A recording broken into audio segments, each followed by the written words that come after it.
Syro Malabar സഭയിലെ അമ്മമാർക്ക് വേണ്ടി ആഗോളതലത്തിൽ സംഘടിപ്പിച്ച വചനമുത്ത് മത്സരത്തിൽ മാണ്ഡ്യ രൂപതയിലെ മാതൃവേദി അംഗങ്ങളായ ആൻസി പോൾ ഒന്നാം സ്ഥാനം നേടി. നിമാലിൻഡോയ്ക്കാണ് രണ്ടാം സ്ഥാനം. Bangalore Saint Norbert Church Mathruvedi അംഗങ്ങളാണ് ഇരുവരും. കാക്കനാട് മൗണ്ട് സെൻറ്റ് തോമസിൽ നടന്ന ഗ്ലോബൽ മാതൃവേദിയുടെ ജനറൽ ബോഡിയിൽ വെച്ച് ഇരുവരും സിറോ മലബാർ ആർച്ച് ബിഷപ്പ് മാർ റാഫേൽ തട്ടിൽ പിതാവിൻ്റെ കയ്യിൽ നിന്നും മൊമൻറ്റോയും ക്യാഷ് അവാർഡും ഏറ്റുവാങ്ങി. ബൈബിൾ പഠിക്കാനിടയായ സാഹചര്യത്തെക്കുറിച്ച് ആൻസി പോൾ പറയുന്നു. നിങ്ങളെല്ലാവരെയും പോലെ ഇങ്ങനൊരു മത്സരത്തെക്കുറിച്ച് പള്ളിയിൽ അനൗൺസ് ചെയ്ത സമയത്ത് എനിക്ക് സത്യം പറഞ്ഞാൽ നല്ല സന്തോഷമുണ്ടായി. എന്താ കാരണം എന്ന് വെച്ചാൽ എൻ്റെ അറിവിൽ മാതൃവേദി സംഘടിപ്പിച്ചിട്ടുള്ള എല്ലാ മത്സരങ്ങളിലും അതിൻ്റെ അടിയിലൊരു ലൈൻ ഉണ്ടാവും. അതെന്താണെന്ന് വെച്ച് കഴിഞ്ഞാൽ മൊത്തത്തിലുള്ള ആകർഷണീയതയ്ക്കും അല്ലെങ്കിൽ ഭംഗിക്കുമാണ് പ്രാധാന്യം, ജഡ്ജസിൻ്റെ തീരുമാനം അന്തിമമായിരിക്കും എന്നുള്ളതാണ്. അപ്പോൾ അത് കാണുമ്പോൾ തന്നെ ഞാൻ വിചാരിക്കും ഈ മത്സരം എനിക്കുള്ളതല്ല, കാരണം എൻ്റെ ഹാൻഡ് റൈറ്റിംഗ് അത്ര ഭംഗിയുള്ളതല്ല എന്നുള്ളത് മാത്രമല്ല വായിക്കാൻ കുറച്ച് ബുദ്ധിമുട്ടുമാണ്. അപ്പോൾ ഈ മത്സരത്തെക്കുറിച്ച് കേട്ടപ്പോൾ എനിക്ക് സന്തോഷമായി. ഫസ്റ്റ് ദിവസം ഇതിനുവേണ്ടി ഒരുങ്ങാമെന്ന് വിചാരിച്ച ദിവസം ഞാൻ ഈശോയായിട്ട് ഒരു ബെറ്റ് വയ്ക്കുകയാണ്. അപ്പോൾ ആ ബെറ്റ് ഇങ്ങനെയാണ്: എനിക്ക് ഓഫീസിൽ ഇഷ്ടം പോലെ ജോലിയുണ്ട്, അതിൻ്റെ ഇടയിൽ ഇത് പഠിക്കുക എന്ന് പറയുന്നത് അത്ര ഈസി അല്ല, എളുപ്പമല്ല, പക്ഷേ ഞാൻ ശ്രമിക്കാം. പക്ഷേ ഒരേ ഒരു കണ്ടീഷൻ, അത് ഇതാണ്: ഇന്നത്തെ എൻ്റെ ഒരു 8 hours വർക്കാണ് അന്നത്തെ ദിവസം എനിക്ക് തീർക്കാനുള്ളത്. അപ്പോൾ ആ ഇതിൽ 1 മണിക്കൂർ മുന്നേ, അതായത് 7 മണിക്കൂറിൽ വിചാരിച്ചതിനേക്കാൾ സ്പീഡിൽ അത് ചെയ്ത് തീർക്കാൻ പറ്റുകയാണെന്നുണ്ടെന്നുണ്ടെങ്കിൽ ഞാൻ ആ വരുന്ന 1 മണിക്കൂർ ഞാൻ പഠിക്കാം. അതാണ് ഞാൻ മനസ്സിൽ വിചാരിച്ച് ഈശോയായിട്ട് വെച്ച ബെറ്റ്. അപ്പോൾ എൻ്റെ മനസ്സിൽ ഒരു ഇതുണ്ട്, അതായത് ഇതെന്തായാലും നടക്കാൻ പോണില്ല. നമ്മളിപ്പോൾ എവിടെയെങ്കിലും കേട്ടിട്ടുണ്ടോ വീട് പണിയാൻ വിചാരിച്ചതിനേക്കാളും വേഗത്തിൽ വീട് പണി തീർന്നു, മുന്നേ തീർത്തു, ഏതെങ്കിലും കരാറുകാർ തന്നു? അതുപോലെ തന്നെയാണ് ഓഫീസിലെ ജോലി. അവർ പറയുന്നതിനേക്കാൾ കൂടുതൽ ടൈമാണ് നമുക്ക് എപ്പോഴും വേണ്ടി വരാം. അപ്പോൾ എൻ്റെ ഉള്ളിൽ ഇതുണ്ട്, ബെറ്റ് തോറ്റ് കഴിഞ്ഞാൽ പിന്നെ എനിക്ക് പഠിക്കേണ്ട ആവശ്യമില്ലല്ലോ, അങ്ങനെയാണ് ഞാൻ വിചാരിച്ചിട്ടുണ്ടായത്. പക്ഷേ അന്നത്തെ ദിവസം ശരിക്കും അതൊരു അത്ഭുതമായിരുന്നു. ഒരു 4-4.5 മണിക്കൂർ കൊണ്ട് ഞാൻ എഴുതിയ കോഡ് അത്ഭുതകരമായിട്ട് എങ്ങനെയോ അത് റണ്ണായി. അത് കഴിഞ്ഞിട്ട് ഒരു മണിക്കൂർ കൂടി കഴിഞ്ഞപ്പോഴേക്കും അന്ന് അലോക്കേറ്റ് ചെയ്തിട്ടുണ്ടായിരുന്നു, അല്ലെങ്കിൽ അന്ന് ഞാൻ ചെയ്ത് തീർക്കാൻ വിചാരിച്ചിട്ടുണ്ടായിരുന്നത് അതിലും സക്സസ്ഫുള്ളായിട്ട് അത് ചെയ്ത് തീർന്നു.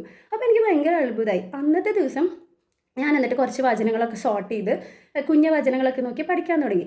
പിന്നീടുള്ള ഓരോ ദിവസങ്ങളിലും ഈ മത്സര പരീക്ഷയ്ക്ക് ഒരുങ്ങുന്ന ദിവസങ്ങളിൽ എങ്ങനെയൊക്കെയോ ഓഫീസ് വർക്ക് പ്രതീക്ഷിച്ചതിനേക്കാൾ കൂടുതൽ സ്പീഡിൽ തീരുന്നതായിട്ട് എനിക്ക് അനുഭവപ്പെടാൻ തുടങ്ങി.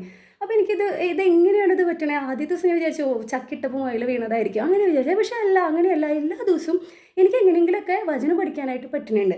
അപ്പോൾ എനിക്ക് കൊള്ളാലോ എന്ന് വിചാരിച്ചിട്ട് പിന്നെയുള്ള ദിവസങ്ങളിലും ഞാൻ പഠിക്കാൻ തുടങ്ങി. ഇപ്പോൾ ബാംഗ്ലൂർ അത്ര മലയാളം അത്ര എഴുതുന്നില്ലാത്തത് കൊണ്ട് തന്നെ എനിക്ക് മനസ്സിലായി മത്സര പരീക്ഷ ആയതുകൊണ്ട് എഴുതി പ്രാക്ടീസ് ചെയ്യണം എന്ന് എനിക്ക് മനസ്സിലായി. അങ്ങനെ എഴുതാനും തുടങ്ങി. അപ്പോഴും സമയം കിട്ടുന്നുണ്ട്. അങ്ങനെ വന്നപ്പോൾ എനിക്ക് മനസ്സിലായ ഒരു കാര്യമുണ്ട്. അത് ബൈബിളിൽ തന്നെയുള്ള ഒരു ഉപമയാണ്.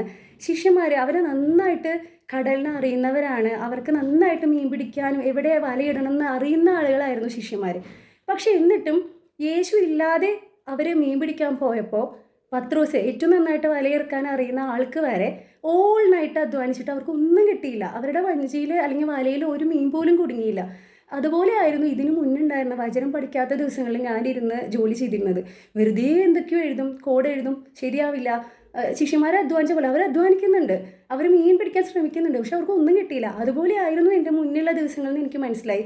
വചനം പഠിച്ച് തുടങ്ങിയപ്പോൾ എന്താ ഉണ്ടായെന്ന് വെച്ച് കഴിഞ്ഞാൽ ശിഷ്യന്മാർക്ക് ഉണ്ടായ പോലെ യേശു അവരുടെ കൂടെ വന്നപ്പോൾ ഒരു 5 മിനിറ്റ് കൊണ്ട് അവരുടെ വല നിറച്ച് അവർക്ക് സ്വപ്നം കാണാൻ പോലും പറ്റാത്ത അത്രയും മീൻ അവർക്ക് കിട്ടി. അതുപോലെ തന്നെയാണ്. അപ്പം നിങ്ങൾക്ക് തോന്നുന്നുണ്ടോ അവർ ആ മീൻ വിൽക്കാൻ പോണ സമയത്ത് ഇത് നിങ്ങൾ 5 മിനിറ്റ് കൊണ്ട് പിടിച്ച മീനാണോ, അതോ നിങ്ങൾ ഓൾ നൈറ്റ് വലയിറക്കി അധ്വാനിച്ച് പിടിച്ച മീനാണോ എന്ന് ആരും ചോദിക്കുന്നുണ്ടാവില്ല. അതുപോലെ തന്നെയായിരുന്നു എൻ്റെ വർക്കിൻ്റെ അവേഴ്സ് എന്ന് പറയുന്നത്. അതായത് ഇത് 4 മണിക്കൂർ കൊണ്ട് തീർത്താണോ എന്ന് ആരും എന്നോട് ചോദിച്ചില്ല.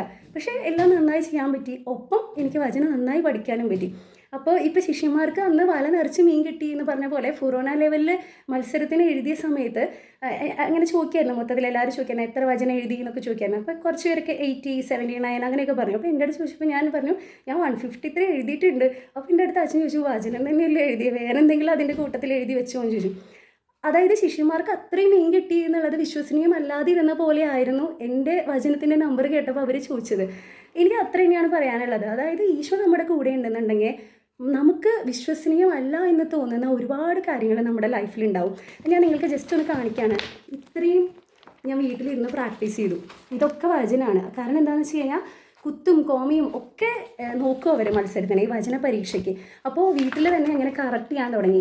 എൻ്റെ വീട്ടിലുള്ളവർ പിന്നെ എൻ്റെ മക്കൾ പോലും ഈ വചനത്തിന് വേണ്ടി ഒരുങ്ങുന്ന എല്ലാ ദിവസവും സത്യം പറഞ്ഞാൽ ഒരു സ്വർഗീയ അന്തരീക്ഷമായിരുന്നു ഞങ്ങളുടെ വീട്ടിൽ. കുഞ്ഞുമക്കൾ വരെ നന്നായിട്ട് വചനം ശ്രവിക്കാനും അത് കണ്ടുപിടിക്കാനും ഒക്കെ ഹെൽപ്പ് ചെയ്തു. അപ്പോൾ ഒരുപാട് നല്ല എക്സ്പീരിയൻസ് ആയിരുന്നു. അപ്പോൾ എനിക്ക് ആകെ പറയാനുള്ളത്, നമ്മുടെ ലൈഫിൽ ഒരു വചനെങ്കിലും ഒരു ദിവസം പഠിക്കാൻ ഉള്ള ദൈവാനുഗ്രഹം നിങ്ങൾക്ക് എല്ലാവർക്കും ഉണ്ടാകട്ടെ എന്ന് ആശംസിച്ചുകൊണ്ട് നന്ദി.